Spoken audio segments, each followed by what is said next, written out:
kerajaan Razi terima 500 juta dari Musa Aman. Jangan tuduh saya, ni saya baca daripada WhatsApp je. Pada November 2019, Musa Aman ditahan SPRM dan akhirnya pada 23 Mei Musa Aman didakwa dengan 35 pertuduhan berhubung penganugerahan kontrak konsesi balak negeri itu. Beliau akhirnya didakwa dengan 46 pertuduhan melibatkan salah guna kuasa dan rasuah seperti yang disebutkan di atas. Selepas selangkah Sheraton, setelah Muhyiddin Yassin menjadi Perdana Menteri, beliau tahu beliau perlukan sokongan dan dari lebih ramai ahli parlimen untuk kekal berkuasa.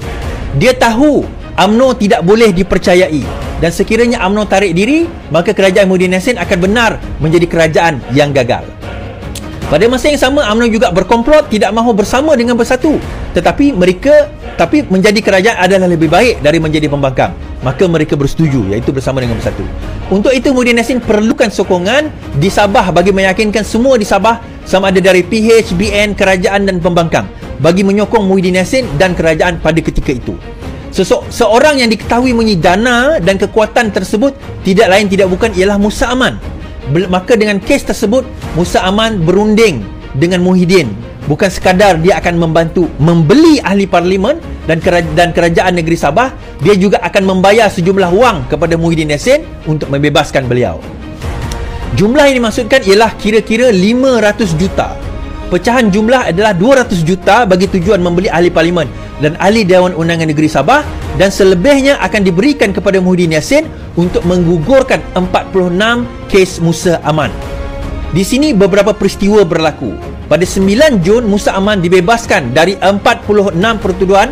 Mahkamah Tinggi membebaskan dan melepaskan DAA Musa Aman setelah Timbalan Pendakwa Raya Datuk Azhar Abdul Hamid berkata bahawa pihak pendakwaan menarik semula tuduhan terhadap Musa.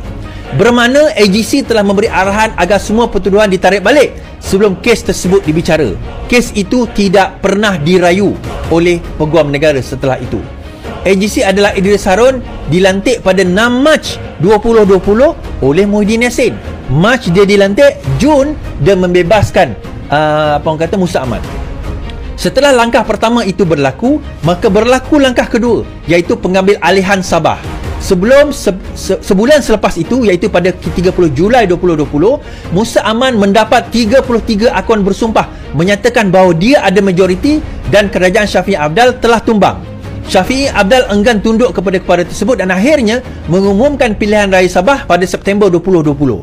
300 juta tersebut diserahkan secara tunai kepada Hamzah Zainuddin yang pada ketika itu menaiki jet peribadi pada Jun 2020 pergi ke Sabah, kononnya ada pertemuan atas urusan rasmi. Ia berlaku beberapa hari selepas kes Musa Aman digugurkan. Hamzah ke Sabah bukan sekadar untuk melihat sendiri perkembangan pembelian tersebut, malah membawa wang tunai kembali kepada presidennya di Kuala Lumpur. Pada waktu itu Hamzah Zainuddin adalah Menteri KDN. Peristiwa membeli adun ini telah didedahkan oleh Syafiee Apdal yang menuduh kehadiran Hamzah ke Sabah pada Jun 2020 itu adalah untuk membeli ahli Dewan Undangan Negeri Sabah agar melompat.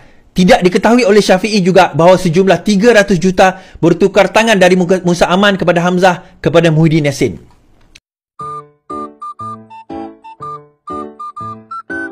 Ni pilihan raya negeri Sabah, nak cerita seronok ni pilihan raya negeri Sabah.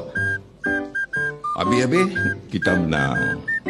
Bila kita menang, pasal masa tu kita samalah, kita dengan dua Presiden UMNO sama lagi.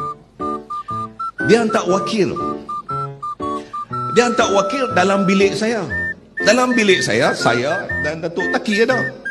Mereka tak perasan Datuk Taki datang tu. Yang mari masa tu adalah Mat Mazlan dan juga Tan Sri Anwar Musa. Yang lah ni dah jadi lepas. Tan Sri Anwar Musa yang jadi lepas. Mat Mazlan boleh kata dengan depan-depan ni. Tadi kami dah cakap dengan Zahid dah, kami setuju. Haji Ji jadi Ketua Menteri Sabah. Bung Mokhtar jadi Timbalan Ketua Menteri. Ni depan saksi dia dah ni. Saya kata okey, setuju, tak apa-apa ke?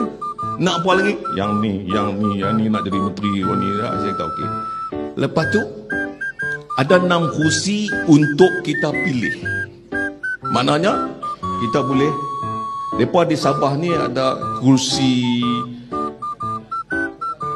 lantikan, adun lantikan. Nah, saya nak cerita 6. Ini akal mereka ni. Dia kata, okey, oleh kerana kami dah setuju bagi Haji Ji jadi Ketua Menteri, kami ambil 4 adun lantikan. Saya diam. Kami ni parti banyak, saya kata bagi tahu kat mereka. Bersatu ada, Star ada, SAPP ada, ni, dan PAS.